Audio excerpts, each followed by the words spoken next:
بیان کیا جاتا ہے کہ ایک آدمی خراسان سے بغداد آیا۔ وہ حج کے لیے مکہ جا رہا تھا۔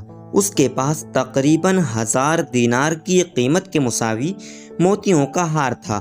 اس نے ہار فروخت کرنے کی کوشش کی مگر کامیاب نہ ہو سکا۔ چنانچہ وہ ایک عطر فروش کے پاس پہنچا۔ اس کی شہرت اچھی تھی۔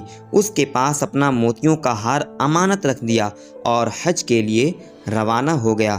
حج سے واپس آیا تو اس نے عطر فروش کے لیے تحفے تحائف خریدے اور اس کی خدمت میں پہنچ کر پیش کیے اور اپنے ہار کا تقاضا کیا۔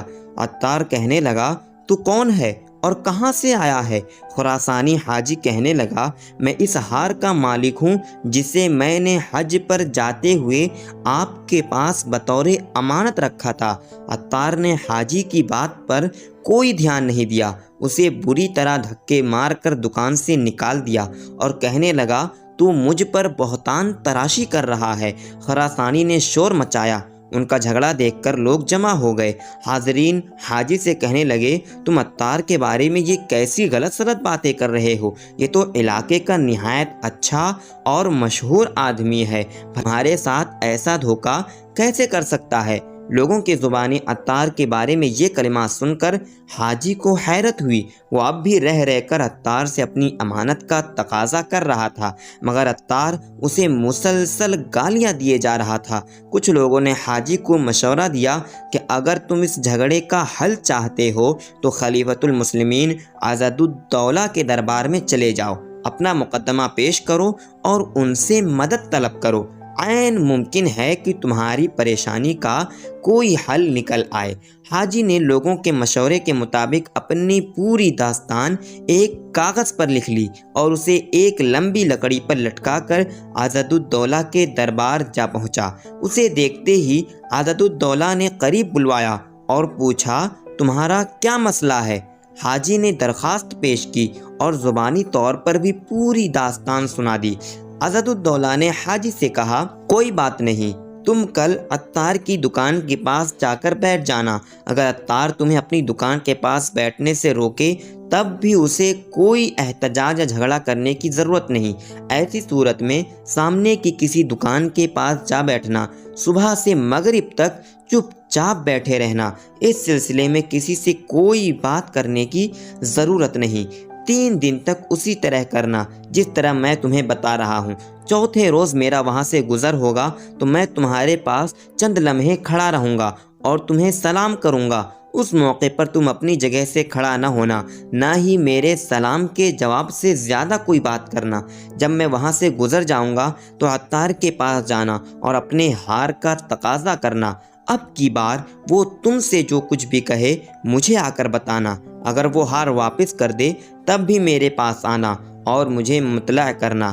اگلے روز خراسانی عطار کی دکان کے پاس جا کر بیٹھ گیا، کسی سے کوئی بات نہ کی۔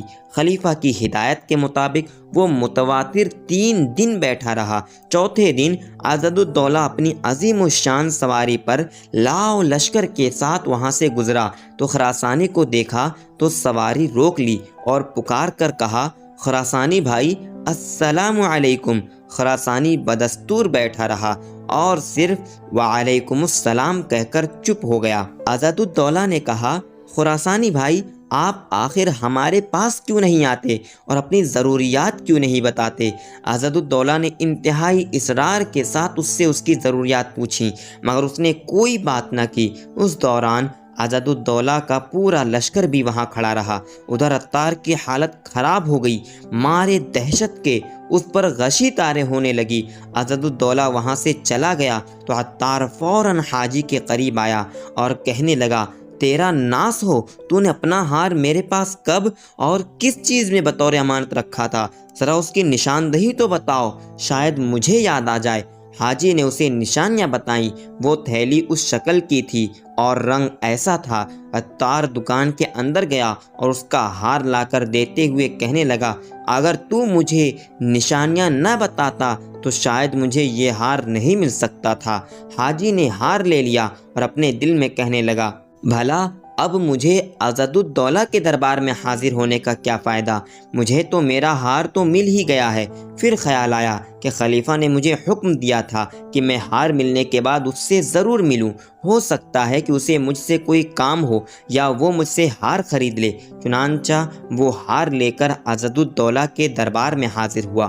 عضد الدولہ نے خراسانی کو دیکھا تو ایک سپاہی کو حکم دیا کہ اس عطار کو گرفتار کر کے فوراً دربار میں پیش کرو۔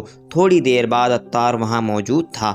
خلیفہ نے حکم دیا کہ اس بدبخت نے خیانت کی ہے، اس کی سزا یہ ہے کہ ہار اس کے گلے میں ڈال دیا جائے، پھر اس دکان کے سامنے اسے پھانسی دی جائے تاکہ یہ عبرت کا نشان بن جائے۔ چنانچہ خراسانی نے ہار لے کر اسے عطار کی گردن میں ڈالا گیا اور اسے سرے بازار پھانسی دے دی گئی، اور پھر یہ اعلان کیا گیا، امانت رکھ کر مکر جانے والے کی یہی سزا ہے۔ غروب آفتاب کے بعد دربان نے عطار کی گردن سے نکال کے خراسانی حاجی کے حوالے کر دیا اور کہا، اب تم باطمینان اپنے گھر جا سکتے ہو۔ امید ہے آپ کو یہ واقعہ پسند آیا ہوگا۔ ملتے ہیں ایک الگ واقعے میں، تب تک کے لیے السلام علیکم ورحمۃ اللہ وبرکاتہ۔